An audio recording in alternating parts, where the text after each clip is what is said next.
दोस्तों, एक लड़की को शादी की पहली रात ही यानी कि उसकी सुहाग रात वाले दिन ही पता चले कि उसका जो होने वाला पति है, मतलब जिससे उसकी शादी हुई है, वो पागल है या उसके अंदर दिमाग ही नहीं है, वो एक पति वाली बात कर ही नहीं सकता।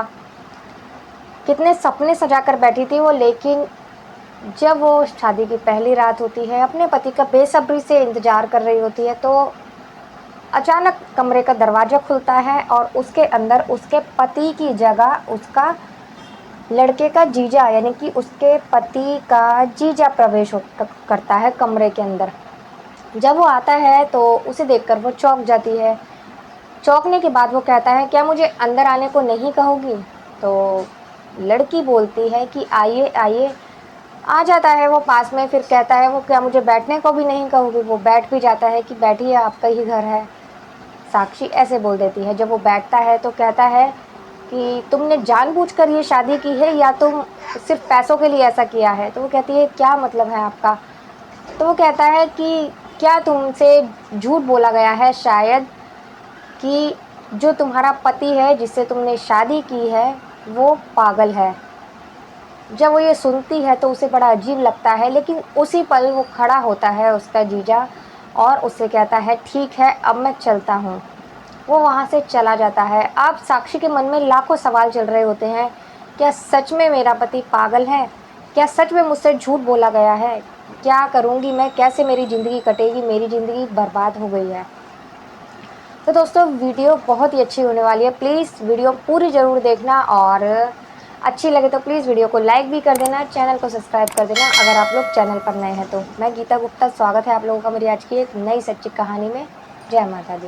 ये घटना उत्तर प्रदेश के लखनऊ की है, जहाँ एक परिवार होता है। लड़की की माँ होती है, विधवा होती है वो, उसके पिता की पहले ही मौत हो गई होती है। एक बहन होती है जिसकी शादी हो जाती है और वो जो बहन और उसका जीजा होता है वो पास में ही रहते हैं, कहीं दूर नहीं रहते। दिन बीतते जाते हैं, साक्षी बड़ी हो जाती है तो साक्षी के लिए अब लड़का देखना शुरू कर देती है उसकी माँ। जब लड़का देखना शुरू कर देते हैं तो उसके जीजा लड़का देखा करते थे और काफ़ी लड़के पसंद भी आते थे, काफ़ी नहीं भी पसंद आते थे। लेकिन वो एक दिन फ़ोटो लेकर आते हैं काफ़ी सारी और अपनी सास को और अपनी पत्नी को दिखाते हैं। साक्षी भी बैठी होती है उधर। कहते हैं, इनमें से एक लड़का पसंद कर लो। और एक लड़का खुद ही वो फ़ोटो दिखाते हैं। कहते हैं, मुझे तो ये लड़का बहुत पसंद है और आदर्श इसका नाम है, संस्कारी भी है और साथ ही साथ एक बात तो आप लोगों को पता ही नहीं इसकी। तो वो लोग कहते हैं कि क्या, कि बहुत सीधा साधा लड़का है और करोड़ों की प्रॉपर्टी का मालिक है। पिता है नहीं, बस एक माँ है, अपनी माँ के साथ ही रहता है, माँ से बहुत प्यार करता है। तो साथ ही उसके जीजा ये भी बोलते हैं कि अगर हमारी साक्षी इस घर में जाएगी तो इसकी माँ की छत्र छाया में ही रहेगी और अपनी सास की लाडली बनकर रहेगी। जब ये बात उसकी माँ सुनती है साक्षी की तो वो भी खुश हो जाती है। कहती है, तो फिर इसी लड़के से बात चलाइए दामाद जी। और उसकी बहन भी पसंद कर लेती है लड़के को।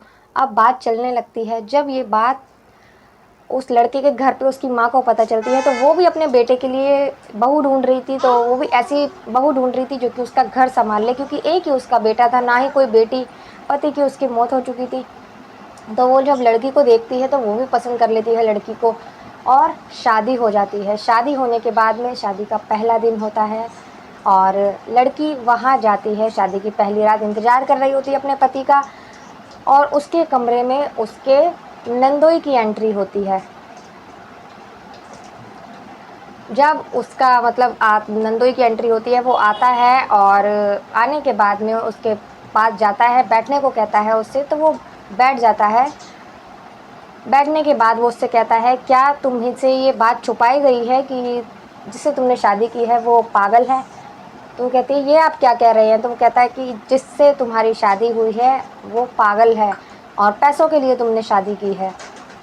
वो वहाँ से इतना कहता है और फिर कहने के बाद उठते के साथ ही चला जाता है। और साक्षी के मन में अब हज़ारों सवाल चलने लगते हैं कि क्या मेरे पति सच में पागल हैं? यही सब सोच रही होती है कि कमरे के अंदर उसकी सास और उसके पति की एंट्री होती है और दोनों अंदर आते हैं। आने के बाद में उसकी सास अपने बेटे से कहती है, आदर्श से, कि बेटा यहाँ बैठो साक्षी के पास। वो बैठ जाता है। वो अपनी माँ से कहता है कि माँ तुम भी बैठो ना यहाँ, तुम क्यों खड़ी हो, तुम भी बैठो, बहुत मज़ा आएगा। तो वो कहती है, नहीं बेटा, मैं नहीं, आज तुम्हें साक्षी के साथ ही रहना है, साक्षी के साथ ही सोना है। अपनी पत्नी के पास बैठता है और उससे ऐसी बातें करने लगता है मानो जैसे छोटे बच्चे बात करते हैं, ऐसे बात करता है कि साक्षी तुम बहुत अच्छी हो। अरे मैं तो भूल गया कि माँ ने तुम्हारे लिए कंगन भेजे हैं। वो उसके हाथ में कंगन भेजा पहनाता है और साक्षी बस उसे देख रही होती है कि सच में ये पागल है, क्या सच में मेरी ज़िंदगी मेरे जीजा जी ने ख़राब कर दी है। अब यही सब उसके दिमाग में चल रहा होता है। ऐसे ही वो बच्चों की बातें करते करते सो जाता है। साक्षी भी मतलब सोने का वो करती है, लेकिन उसको नींद कहाँ आती है ये सब देखकर। लेकिन जब सुबह उसकी आँख खुलती है उसके पति की, तो वहाँ साक्षी नहीं होती। अब वो उसे ना देखकर परेशान हो जाता है और भागा भागा अपनी माँ के पास जाता है कि माँ, साक्षी घर में नहीं है। जब वो ये कहता है तो कहती है, अरे बेटा बाथरूम में होगी, जाकर देखो। जब वो बाथरूम में देखती है तो वहाँ भी साक्षी नहीं होती। अब वो बड़ा परेशान होती है कि पहली ही रात बहू घर से गायब हो गई है, कहाँ चली गई। अब वो यही सब सोचती है कि पहले ही दिन जब बहू गायब हो जाएगी तो मैं उसके मायके वालों को क्या जवाब दूंगी। यही सब सोचती रहती है। लेकिन साक्षी सीधा अपने मायके जाती है और अपनी माँ के गले लगकर खूब रोती है। कहती है कि मेरी ज़िंदगी ख़राब हो गई, जिससे मेरी शादी करवाई है वो लड़का पागल है, उसके अंदर तो दिमाग ही नहीं है, वो पत्नी शब्द का मतलब ही नहीं जानता। जब ये सब बोलती है तो उसकी माँ भी रो रही होती है, बड़ी बहन भी रो रही होती है। और जब उसका जीजा आता है तो वही आता है तो वो इतना बुरा भला बोलती है। जब उसकी माँ उसको अपने दामाद को कहती है कि तुमने ज़रा भी नहीं सोचा लड़के के बारे में, छानबीन तो करते लड़का कैसा है, तुमने सिर्फ उसका पैसा देखा और मेरी लड़की की ज़िंदगी ख़राब कर दी। तो जो उसका दामाद होता है वो कहता है, माँ लड़का इतना अच्छा था, सीधा साधा संस्कारी था, तो हमने इस बारे में पता ही नहीं सोचा करा और हमने सोचा भी नहीं था कि लड़का ऐसा होगा। तो वो कहते हैं कि साक्षी से मैं बात करता हूँ, आप दोनों ज़रा बाहर जाइए। वो अपनी सास को और अपनी पत्नी को बाहर भेज देता है और साक्षी को समझाता है। साक्षी से कहता है कि साक्षी ये बहुत पैसे वाला लड़का है, अगर ऐसे इतनी आसानी से वो तुम्हें तलाक देगा नहीं। उससे पीछे छुड़ाने का मतलब है तलाक लेना, और तलाक वो तुम्हें देगा नहीं। आप सिर्फ इसका एक ही रास्ता है कि तुम उसे जान से मार दो। साक्षी ये सुन के बहुत चौंक जाती है। वो कहती है, ये क्या कह रहे हो आप जीजा जी। तो वो कहता है कि हाँ, यही एक आसान सा वो है कि वो मरने के बाद उसके सारी प्रॉपर्टी तुम्हारी हो जाएगी और तुम फिर अपने बहन और मेरी भी मदद कर पाओगी, क्योंकि हम गरीब लोग हैं, तुम अपने परिवार की भी मदद कर पाओगी। अब साक्षी के दिमाग में वो ऐसी बात डाल देता है जिससे वो अपने पति की जान लेने पर मजबूर हो जाती है। अब अपने ससुराल मतलब कहता है कि मैं खुद तुम्हें छोड़कर आऊँगा। इधर अपनी उसको उसकी सास को फ़ोन कर देता है साक्षी की, कहता है कि माँ जी, साक्षी उसकी माँ की तबीयत ख़राब हो गई थी तो घर आ गई है, मैं अभी उसको छोड़ने आ रहा हूँ। उसको वहाँ लेकर जाता है तो उसकी सास मतलब अब खुश हो जाती है अपनी बहू को देखकर। वहाँ जाने के बाद में अपने पति के साथ वो बैठी होती है और कहती है, मैं अभी किचन से आती हूँ। किचन में दूध निकालती है, दूध में जहर डाल देती है अपने पति को मारने के लिए और वो अपने पति को पिलाती है। पिलाने के बाद में वो नहीं पीता, कहता है मुझे दूध अच्छा नहीं लगता, और वो कहता है ये दूध तुम ही पी लो। ऐसे मतलब एक दूसरे के चक्कर में वो दूध गिर जाता है। उस वक्त वो नहीं पी पाता। उसके बाद साक्षी फिर यही सब सोचती रहती है। अब धीरे धीरे वो एक बार वो दोनों घूमने जाते हैं तो कार आ रही होती है बड़ी स्पीड से, लेकिन उसकी चपेट में उसका पति ना आकर साक्षी आने वाली होती है। वो अपनी जान पर खेलकर साक्षी की जान बचाता है। अब यही सब वो देखती रहती है अपने पति के बारे में कि वो उससे कितना प्यार करता है। तो साक्षी के मन में उसके प्रति लगाव होने लगता है। प्यार नहीं कह के मतलब लगाव कह सकते हैं कि वो उसको अब पसंद करने लगी थी धीरे धीरे, कि मतलब इतना मासूम इंसान है और मुझसे इतना प्यार करता है, मेरी अपनी जान पर खेलकर मेरी जान बचाई, मैं ऐसे इंसान को कैसे मार सकती हूँ। अब वो अपने जीजा को अवॉइड करने लगती है और उसका फ़ोन तक नहीं उठाती। अब उसका जीजा परेशान होता है और उससे आधी रात को उसके घर पे मिलने आता है। या मिलने आता है तो साक्षी उससे मिलती है और वो कहता है, तुम मेरा फ़ोन नहीं उठा रही हो, ये है क्या, तुम भूल गई हो क्या, तुमने अपने पति को मारना है। तो वो कहती है कि मैं कैसे अपने पति को मार सकती हूँ, वो मुझसे इतना प्यार करता है और इतना मासूम है, उसके अंदर तो नफ़रत नाम की चीज़ भी नहीं है, मैं तुम्हारी बात नहीं मानूंगी। तो उसका जीजा कहता है, शायद तुम भूल गई हो साक्षी कि मैंने इस प्रॉपर्टी के लिए कितना कुछ किया है, तुम्हारी शादी करवाई है, और अगर मुझे ये प्रॉपर्टी नहीं मिली तो मैं तुम्हें भी जान से मार दूंगा। जब ऐसा होता है तो वो वहाँ से साक्षी चली जाती है। जाने के बाद जब सुबह होती है तो सुबह उसकी सास अचानक घर से बाहर निकल रही होती है तो देखती है कि बरामदे में साक्षी की लाश पड़ी हुई है, खून से लथपथ। उसके सर पर गहरी चोट लगी हुई है और वो वहाँ पड़ी हुई है। वो चिल्लाती है ज़ोर-ज़ोर से, चिल्लाने के बाद में उसकी बहन और उसका दामाद भी उसकी मतलब बेटी दामाद भी आ जाते हैं, साथ ही उसका बच्चा मतलब लड़का भी आ जाता है और पुलिस को कंप्लेंट की जाती है। पुलिस को कंप्लेंट करने के बाद में पुलिस वहाँ आती है, साथ ही तहकीकात शुरू कर देती है। शुरू करने के बाद में काफ़ी सारी चीज़ें होती हैं कि मतलब किसने देखी थी बॉडी, पहले तो सास कहती है मैंने देखी थी, तो सास से पूछताछ की जाती है सभी लोगों से। लेकिन जब सख्ती से पूछताछ की जाती है और उससे मतलब ये भी कहा जाता है कि मतलब कॉल डिटेल निकाली जाती है, तो उसके जीजा का सबसे ज़्यादा कॉल आए हुए थी, तो जीजा के पास मतलब पकड़ती है जीजा को, तो जीजा से सख्ती से पूछताछ करती है, तो जीजा सारी बात बता देता है कि मैंने पैसों के चक्कर में साक्षी की शादी करवाई थी और मैंने साक्षी को बोला था उसे मारने के लिए, लेकिन साक्षी मेरी बात नहीं सुन रही थी और मैंने साक्षी को धमकी भी दी थी। तो पुलिस उसे गिरफ्तार तो कर लेती है, लेकिन साक्षी ने उसका कत्ल नहीं किया था। वो कहता है लेकिन साक्षी को मैंने नहीं मारा है, मेरा कोई हाथ नहीं है। फिर भी उसे जेल में डाल दिया जाता है क्योंकि उसने साक्षी को उकसाया था अपने पति को मारने के लिए।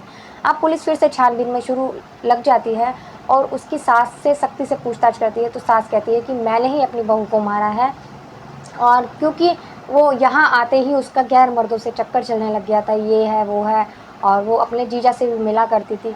जब ऐसी बात होती है तो फिर क्या उसकी सास को गिरफ्तार किया जाता है, मतलब अरेस्ट कर लेते हैं। उसके बाद पुलिस को एक सबूत मिलता है जिसके बिना पर पुलिस तलाशी लेने उसकी बहन के यहाँ मतलब चली जाती है, यानी कि साक्षी की नंद के यहाँ जाती है। वहाँ जाने के बाद देखती है तो दरवाज़ा खोलती है तो अंदर बक्से के अंदर उसका लड़का होता है, साक्षी का पति होता है, और उसे निकाला जाता है। वो उससे पूछताछ करती है, फिर वो होता तो पागल है। उसकी माँ कहती है मैंने कहा है ना मैंने मारा है, तो वो पुलिस कहती है कि अपने बेटे को बचाने के लिए झूठ मत बोलो, गुनहगार पकड़ा गया है, बच नहीं सकता। अब वो साक्षी मतलब उसका जो पति होता है, साक्षी का पति, उससे पुलिस पूछताछ करती है तो वो बच्चे जैसा उसका स्वभाव होता है, वो बता देता है।